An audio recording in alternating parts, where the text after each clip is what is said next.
ტანას აღკვეთილი თბილისიდან 100 კილომეტრის მანძილზე მდებარეობს და სტუმრებს უნიკალურ შთაბეჭდილებებს პირდება. დაცული ტერიტორია შიდა ქართლის რეგიონში გორის მუნიციპალიტეტში დაახლოებით 33,000 ჰექტარზე განთავსებულ ლანდშაფტს მოიცავს და ბევრი მნიშვნელოვანი ფუნქციით ხასიათდება. ადგილობრივი ბიომრავალფეროვნება და უნიკალური ეკოსისტემა ისტორიულ ხეობას კიდევ უფრო მნიშვნელოვანს და მიმზიდველს ხდის.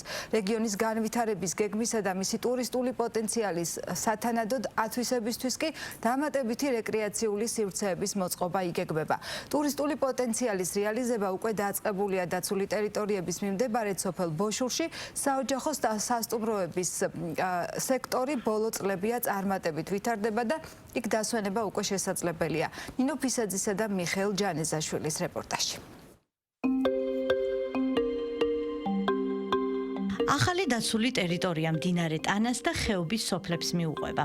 32,850 ჰექტარზე განთავსებულ დაცულ ტერიტორიას რეგიონში არსებული ბიომრავალფეროვნების დაცვის კუთხით განსაკუთრებული როლი აქვს. გზას ჯერ მანქანით, შემდეგ კი ფეხით მიუყვებით. რეინჯერებთან ერთად ტანას აღკვეთილის ტერიტორიას ვათვალიერებთ და იმ გზას გავდივართ, რომელზე პატრულირებაც რეინჯერებს ყოველდღე უწევთ. აი უკვე გადმოვედით ტანას აღკვეთილის ტერიტორიაზე ვართ. ეს ყოფს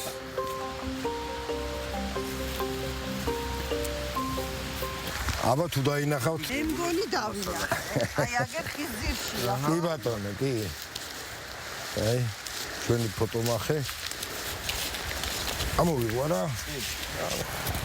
ეხლა ზამთარი რომ დადგა უკვე უფრო მეტი ცხოველი ჩამოდის ალბათ ქვემოთ. რაც უფრო ზევით თოვლი და ის აცივდება. მოთოვილია უკვე. მოთოვილია. აღსანიშნავია ის ფაქტი, რომ რეინჯერები ფოტომახებს ვაყენებთ ბუნებაზე მონიტორინგისთვის. და ხშირ შემთხვევაში ხოლმე ეს ბრაკონიერულ ფაქტებსაც სხვადასხვა დარღვევებსაც ეხმარებათ მათ. კი, მონიტორინგის ძალიან ეხმარებათ. ფოტოხაფანგით გადაღებული კადრები მართლაც საინტერესო და უნიკალურია. დიდი მურადათვი, გარეული ღორი, შველი, ფოცხვერი, მგელი. ამ ადგილებში საქართველოს წითელ ნუსხაში შეტანილი არაერთი სახეობაა გავრცელებული. 3 წელია რაც შეიქმნა ჩვენი ადმინისტრაცია და წლების მიხედვით რო ავიღოთ, მომატებულია ნადირი ტყეში. ჩვენ ძირითადად ამას ვაკონტროლებთ ფოტოხაფანგებით, რომელიც გვიყენია წინასწარ მომზადებულ ადგილებზე, სადაც გაივლის ნადირი, იქ ვდებთ ფოტოხაფანგებს. ფოტოხაფანგები მარტო ცხოველებზე არ არის გაკუთვნილი, არის შემთხვევები, როცა კანონდარღვევებიც ებმევიან ამ ხაფანგში. მოსახლეობა რო არ იყო გათვითცნობიერებული თავიდან, ცოტა გაგვიჭირდა, მაგრამ მუშაობა ხალხთან, აი ეს ფოტოხაფანგების მუშაობამ ძალიან გაგვიადვილა საქმე და აღარ არის პრობლემა, რომ შეიგნო ხალხმა, რომ ნაკრძალია და არ შეიძლება ნადირობა, არ შეიძლება თევზაობა. ფოტოხაფანგების დათვალიერების შემდეგ ვაგრძელებთ გზას ხეობის დაცლილი სოფლებისკენ. ეს ხეობა უნიკალურია ბუნებითა და კულტურული მემკვიდრეობით. ეს ადგილები თანდათან უფრო მიმზიდველი ხდება სათავგადასავლო ტურიზმის მოყვარულთათვისაც. ამიტომ ბუნების დაცვასა და მონიტორინგთან ერთად მნიშვნელოვანია ხეობის ტურისტული შესაძლებლობების განვითარება. ამ მიმართულებით კი გასაკეთებელი კიდევ ბევრია.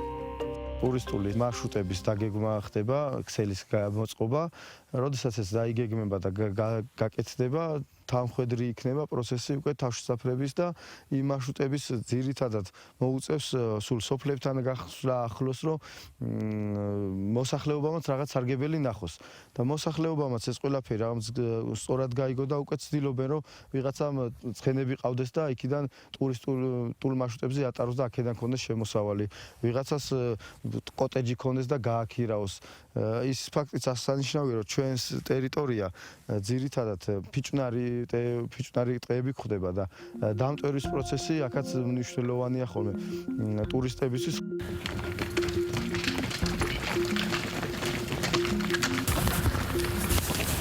ქვენია ეს ცხენები? საიდან მოგყავთ ეხლა? სახლში მიმყავს, გამომექცნენ და ეხლა მიმყავს სახლში. ეს მურად თოფჩიშვილია. მას საოჯახო სასტუმრო აქვს სოფელ ბოშურში. ახლა უნდა რომ საცხენოსნო ტურები განავითაროს და საცხენოსნო თავგადასავალი მოუწყოს ტანას ხეობაში ჩამოსულ სტუმრებს. აპირებს საჯინიბოს გაკეთებას და საცხენოსნო კლუბის მოწყობას. ამ ყველაფრის გასაკეთებლად წლებია შრომობს.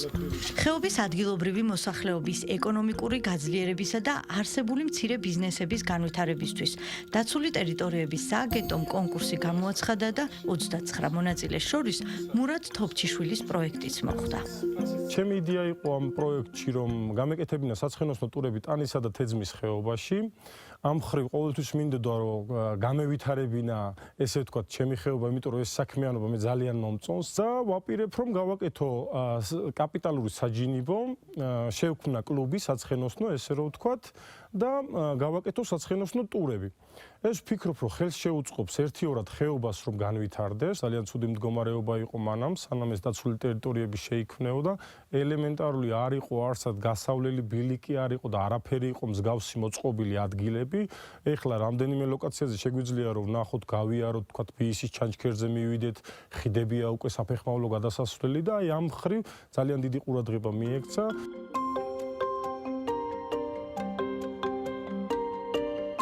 მოგზაურობ. გამარჯობა. 5 წლის წინ დაუბრუნდა იმ სოფელს, სადაც დაიბადა და იზრდებოდა. ახლა მეუღლესთან ერთად ცდილობს სიცოცხლე დაუბრუნოს მამა-პაპისეულ კერას. მოყავთ მცირედი მოსავალი და ცდილობენ ქალაქში მცხოვრებ შვილებს ეკოლოგიურად სუფთა პროდუქტი მიაწოდონ. სამომავლოდ ფიქრობენ გააფართოვონ საოჯახო მეურნეობა და აქ მოწეული მოსავალი ტურისტებსაც შესთავაზონ. ახალი ხეხილი ჩავყარე. ეს დროშატყემლები, ბალი, ყველანაირი ხეხილი ჩავრგი და გული რა ნელ-ნელა. ეხლა უკვე შემოდგომით მოვხანი, ეხლა გაზაფხულზე კიდევ მოვხნა, დავთესავ. ბავშვებს შვილიშვილებისთვის კარტოფილი იქნება, ლობიო იქნება, თუ რაც იქნება. მიყვარს სოფელი, ბავშვობიდანვე აქ დავიბადე, აქ გავიზარდე და ხო არ მივატოვებ და ნელ-ნელა ეხლა ვაფართოებ რა სოფლის მეურნეობას. დაცული ტერიტორიის სტატუსი აქ მცხოვრებლებისთვის ახალი გამოწვევაა. ეს უნდა გამოიყენონ შესაძლებლობად და არა შეზღუდვად და ერთად შექმნან ეკომეგობრული გარემო, რადგან სწორედ აქ მცხოვრებლები არიან ბუნების მთავარი დამცველები.